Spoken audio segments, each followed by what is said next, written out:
බදු නැති ලොකුම ටීවී එක, ලොකුම ෆ්‍රිජ් එක, ලොකුම වොෂින් මැෂින් එක. කතා කරමු ලංකාවේ දිනපොතෙන් ඒ ගැන. සුබ දවසක් ප්‍රාර්ථනා කරනවා ලංකාවේ දිනපොතත් එක්ක එකතු වෙලා ඉන්න දෙස් විදෙස් ඔබ සියලුම දෙනාට. ආනයන සීමා ලිහිල් වීමත් සමග විදේශගත ශ්‍රමිකයන් බොහෝ දෙනෙක් අහනවා Taman නිවාඩුවට එද්දී අපිට ගේන්න පුළුවන් ලොකුම ටීවී සයිස් එක මොකක්ද? ලොකුම ෆ්‍රිජ් එක මොකක්ද? ලොකුම වොෂින් මැෂින් එක මොකක්ද? ඒ ආදී ලෙස බොහෝ ප්‍රශ්න ගණනාවක් තියෙනවා. ඒ කරුණු කාරණා සියල්ලටම අද ලංකාවේ දිනපොතෙන් පිළිතුරු සපයනවා. ඒ තුලදී අපි වෙනද වගේම මේ පිළිබඳව ඔබට තහවුරුවක් සමග ඉදිරිපත් කිරීමට රේගු වෙබ් අඩවිය යොදා ගන්නවා. ඒ තුලදී පළමුවෙන් ඔබට ගේන්න පුළුවන් ලොකුම ටීවී එකේ සයිස් එක මොකක්ද කියලා තමයි සඳහන් කරන්නේ. TV card not more than 29 or TV LCD LED plasma TV not more than 55 1. ඒ කියන්නේ ඔබට ටීවී ගේන්න පුළුවන් උපරිම ප්‍රමාණය තවමත් අඟල් 55 හෝ ඊට අඩු. අඟල් 55 හෝ ඊට අඩු ටීවී එකක් ලංකාවට ගෙනෙනවා නම් ඔබට බදු අය වෙන්නේ නැහැ. මේ කාගෝ මගින් හෝ ගුවන් යානයක් මගින් ඔබට රැගෙනීමේ හැකියාව තියෙන සාමාන්‍ය අඟල් 55 වෙනකල් එයා බස් කියන ගුවන් යානාවල රැගෙනීමේ හැකියාව තියෙනවා. එයයි ලංකාවට ටීවී ගෙනීමේ රේගු නීතිය. අඟල් 55 හෝ ඊට අඩු ඒවට බදු අය නොකලත් ඔබ අඟල් 55ට වැඩි එකක් ගෙනාවොත් බදු අයවීමක් සිදු වෙන. සාමාන්‍යයෙන් කොරියාව වගේ ඉන්න සහෝදරයෝ අඟල් 65 වගේ ටීවී ගේනවා.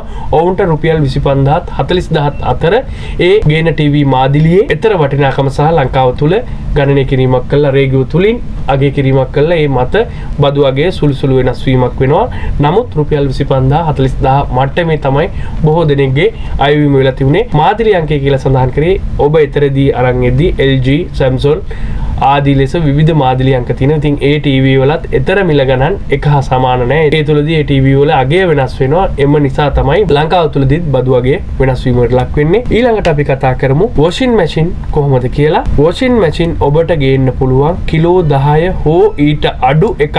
කිලෝ 10 හෝ ඊට අඩු වොෂින් මැෂින් එය ෆ්‍රන්ට් ලෝඩින් টপ ලෝඩින් දෙවර්ගයෙන් ඕනෑම එකක් වෙන්න පුළුවන්.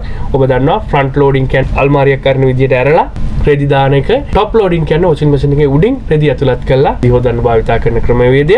ඒ කුමන වර්ගයේ වුණත් වොෂින් මැෂින් එක කිලෝ 10 හෝ ඊට අඩු ඒවා තමයි ගේන්න ඕනේ. ඊට වැඩි දෙයක් ගෙනාවොත් බදු අයවීමක් සිදු වෙනවා. ඒ වගේම වොෂින් මැෂින් එක ගේද්දී ගොඩක් දෙනෙක් ඉතින් වොෂින් පවුඩර් විශේෂයෙන් මැද පෙරදිග වගේ ඉන්න සහෝදරයන්ට හම්බෙනවා වොෂින් පවුඩර් අඩුවට. එබැවින් ඒවත් කිලෝ 10ක ප්‍රමාණයක් ගෙනීමේ හැකියාව තියෙනවා රේගු නීතියට අනුව. නමුත් ඔය වොෂින් පවුඩර් වගේ දේවල් නම් සාමාන්‍යයෙන් බදු අය කිරීමට ලක් වෙන්නේ නැහැ. තත්ත්වය එසේ තිබිද්දී අවසාන වශයෙන් කතා කරමු ෆ්‍රිජ් එක. ෆ්‍රිජ් එකක් කියන දේ නිවසකට අත්‍යවශ්‍ය දෙයක්. වර්තමානයේ බොහෝ දෙනෙක් භාවිතා කරන්නේ ප්‍රමාණයෙන් විශාල ශීතකරණයක් ඉන්වර්ටර් තාක්ෂණය ඔස්සේ විදුලි බිලත් අඩු කරගෙන තමන්ට ගේන්න පුළුවන් උපරිම ධාරිතාවයකට යන්න තමයි බලාපොරොත්තු. මොකද විශේෂයෙන් උමනාවක් වෙලාවට ඉතාමත් වටිනවා. ඒ වගේම පවත්නා තරඟකාරී ක්‍රමවේදයේ යටතේ සාමාන්‍යයෙන් එළවලු මාළු උනත් ටිකක් වැඩිපුර ප්‍රමාණයක් ගත්තාම සාපේක්ෂව මිල අඩුවට ගන්න පුළුවන් හින්දා එකවර ඒ වගේ ප්‍රමාණයක් අරගෙන තම ශීතකරණිය දාලා තියා ගන්නවා. එබැවින් විශාල ශීතකරණයක් ලබා ගැනීම තමයි වඩාත් හොඳ. ඉන්වර්ටර් තාක්ෂණය ඔස්සේ විදුලි බිලත් සාපේක්ෂව අඩු වෙන නිසා රෙෆ්‍රිජරේටර් new used ඒකේ ගේන්න පුළුවන් not more than 500 liters. ඒ කියන්නේ ලීටර් 500 හෝ ඊට අඩු ධාරිතාවයේ යටතේ ශීතකරණ තමයි ඔබට ලංකාවට ගෙනීමේ හැකියාව තියෙන්නේ. ඒ තුලදී